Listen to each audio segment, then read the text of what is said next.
हॉर्मस straight बंद और दुनिया की सांसें रुक गईं। सोचिए एक ऐसी जगह जो नक्शे पर सिर्फ 33 किलोमीटर चौड़ी है, जहां से रोजाना लगभग 21 मिलियन बैरल तेल गुजरता है, जहां एक भी टैंकर रुका तो पूरी दुनिया की इकोनॉमी हिल जाती है। और आज वो जगह एक ऐसे मोड़ पर खड़ी है जो शायद इतिहास बदल दे। ये कोई फिल्म की कहानी नहीं है, ये आज की हकीकत है। और इस हकीकत का असर आपकी जेब से लेकर आपकी गाड़ी के पेट्रोल तक, आपके घर की रसोई गैस से लेकर पूरे देश की अर्थव्यवस्था तक पड़ने वाला है। लेकिन इस पूरी कहानी में एक ऐसा मोड़ है, एक ऐसा राज छुपा हुआ है जिसके बारे में बात करते हुए हम आगे चलेंगे। और जब वो बात सामने आएगी तो आप समझेंगे कि असली खेल कहां खेला जा रहा है। तो चलिए शुरू करते हैं। फारस की खाड़ी और ओमान की खाड़ी के बीच बस एक पतली सी नली है, स्ट्रेट ऑफ हॉर्मुज।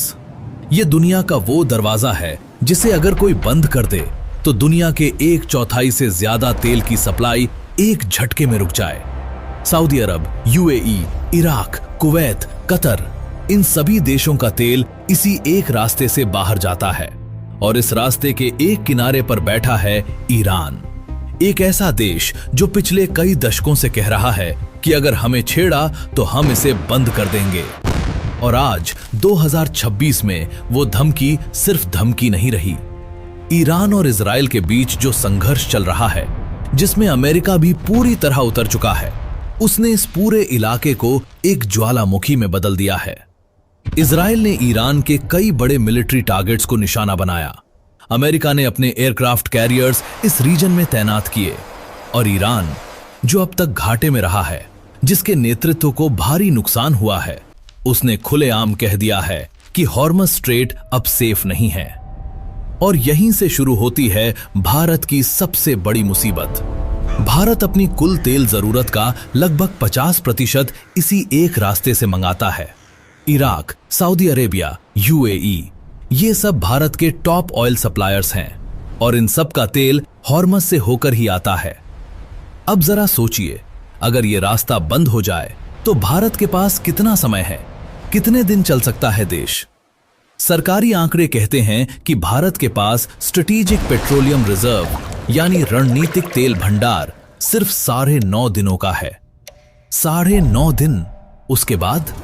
उसके बाद पेट्रोल पंप खाली, फैक्ट्रीज बंद, ट्रांसपोर्ट ठप और महंगाई का ऐसा तूफान आएगा जो शायद हमने पहले कभी नहीं देखा।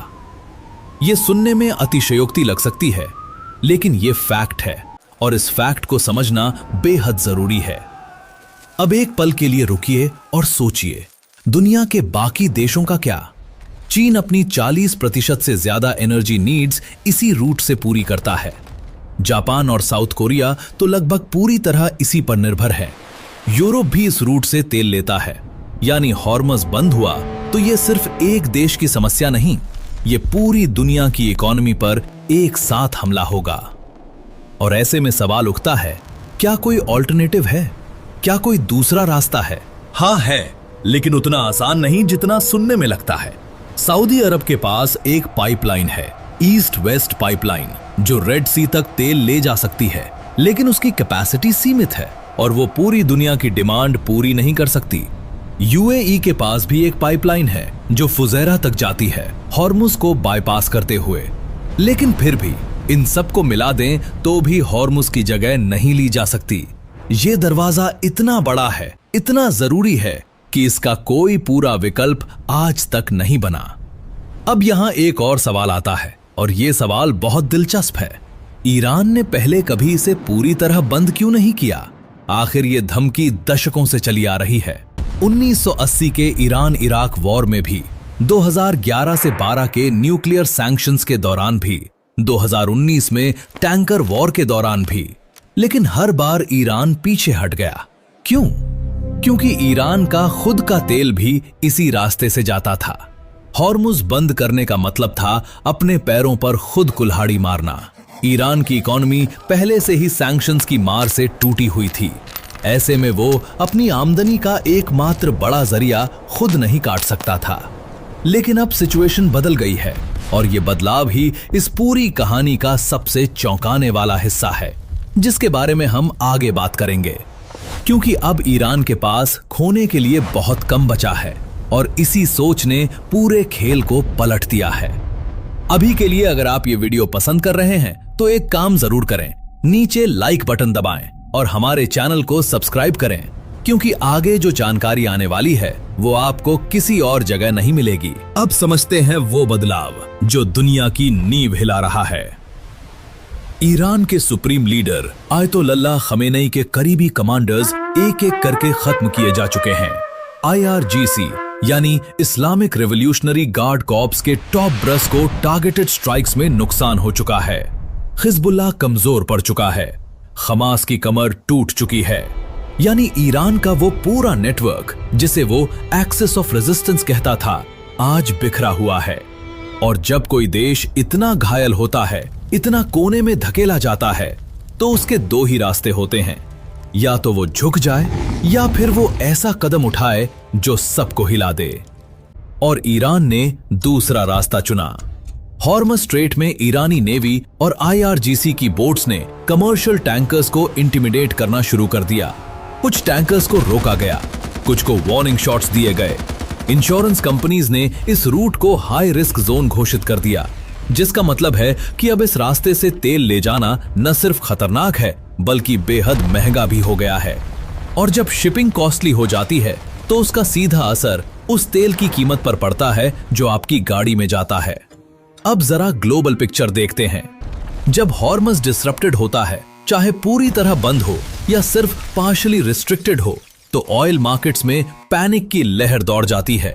2019 में जब सऊदी अरामको के ऑयल फैसिलिटीज पर ड्रोन अटैक हुआ था, तो एक ही दिन में क्रूड ऑयल की कीमत 15% उछल गई थी।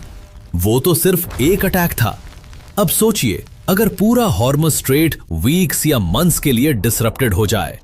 ब्रेंट क्रूड, जो आज लगभग 80 से $85 पर बैरल के आसपास है, रातों रात 130, 140, यहां तक कि $150 तक जा सकता है।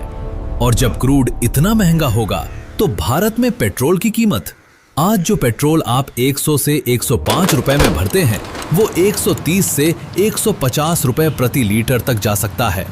डीजल महंगा होगा, डीजल महंगा होगा तो ट्रांसपोर्ट महंगा होगा, ट्रांसपोर्ट महंगा होगा तो हर चीज महंगी होगी, सब्जी, अनाज, दवाइयां, कपड़े, सब कुछ। और ये सिर्फ पेट्रोल की बात नहीं है। भारत में जो फर्टिलाइजर बनते हैं खेती के लिए, उनमें नेचुरल गैस लगता है। नेचुरल गैस का एक बड़ा हिस्सा भी इसी रीजन से आता है। फर्टिलाइजर महंगा होगा तो किसान की लागत बढ़ेगी, किसान की लागत बढ़ेगी तो खाने का सामान महंगा होगा। यानी हॉर्मुज का बंद होना एक डोमिनो इफेक्ट है। एक के बाद एक पत्थर गिरते जाते हैं और आखिर में जो तस्वीर बनती है वो बेहद डरावनी है। लेकिन सिर्फ भारत नहीं, पूरी दुनिया इस डोमिनो का शिकार होगी। अमेरिका आज भले ही एनर्जी इंडिपेंडेंट है, यानी वो खुद इनफ ऑयल प्रोड्यूस करता है, लेकिन ग्लोबल ऑयल मार्केट एक कनेक्टेड सिस्टम है। अगर हॉर्मुज बंद होगा तो ग्लोबल प्राइसेस बढ़ेंगी और उसका असर अमेरिका की इकोनॉमी पर भी पड़ेगा। यूरोप, जो पहले से ही रूस यूक्रेन वॉर के बाद एनर्जी क्राइसिस झेल चुका है, एक बार फिर उसी मुसीबत में घिर जाएगा। जापान और साउथ कोरिया, जो लगभग पूरी तरह इंपोर्टेड ऑयल पर डिपेंड है, उनके लिए तो ये एक एग्जिस्टेंशियल क्राइसिस होगी। और इस पूरे केओस में एक आदमी बड़े आराम से बैठा मुस्कुरा रहा होगा, व्लादिमीर पुतिन। रूस दुनिया का दूसरा सबसे बड़ा ऑयल एक्सपोर्टर है। हॉर्मुज बंद होगा, मिडिल ईस्ट का तेल रुकेगा और दुनिया को तेल चाहिए होगा तो वो जाएगी कहां? रशिया के पास।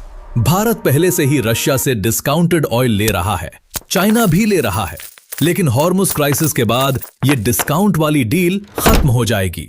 रशिया अपनी मनमानी कीमत पर तेल बेचेगा और खरीदारों के पास कोई चारा नहीं होगा। पुतिन एक झटके में दुनिया के सबसे पावरफुल ऑयल सेलर बन जाएंगे और यही वो जियोपॉलिटिकल खेल है जो असल में चल रहा है। ईरान इजराइल कॉन्फ्लिक्ट सिर्फ दो देशों की लड़ाई नहीं है, ये एक बड़े चेस बोर्ड पर चल रही चाल है जिसमें हर प्लेयर अपना फायदा देख रहा है।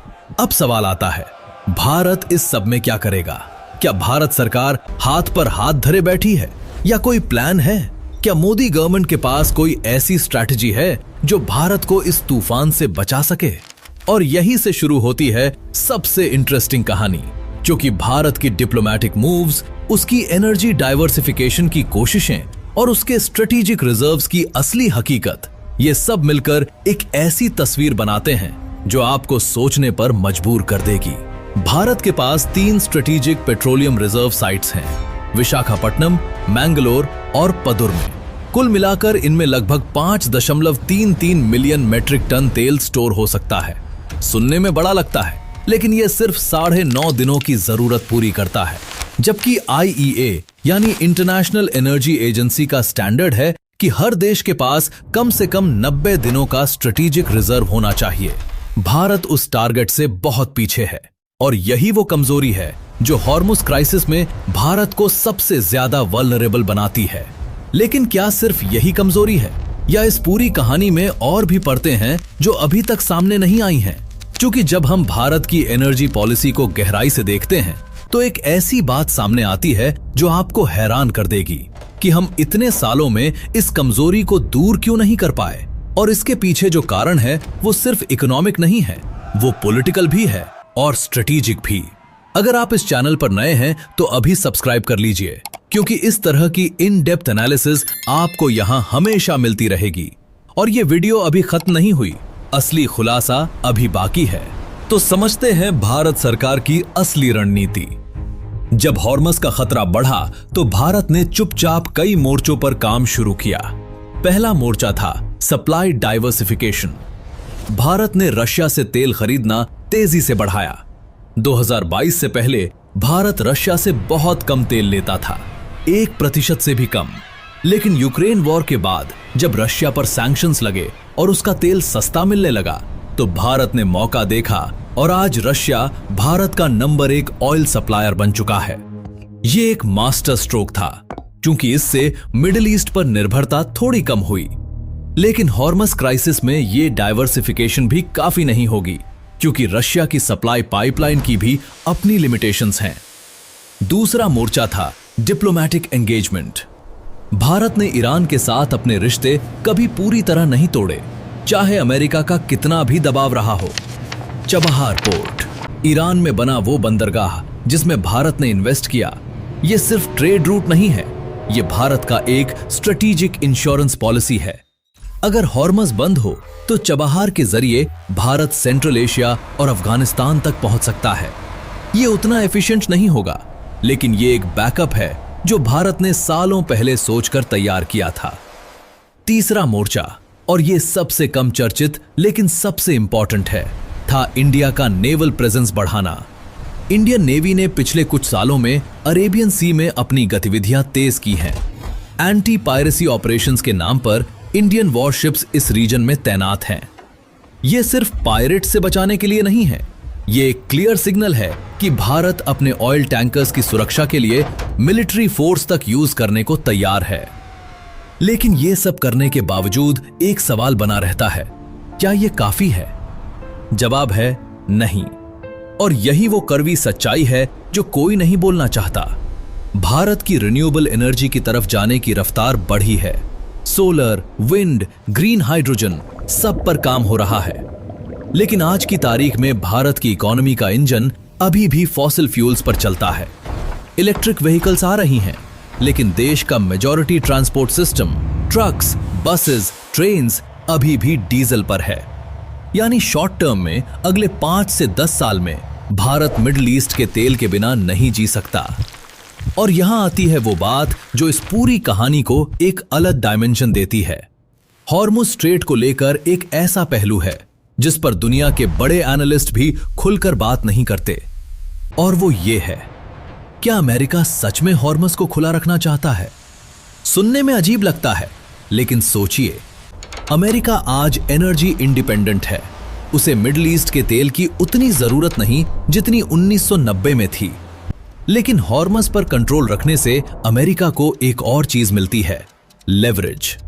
China, Japan, south Korea, India, ये सब अमेरिकी सिक्योरिटी अम्ब्रेला के नीचे हॉर्मस से तेल लेते हैं।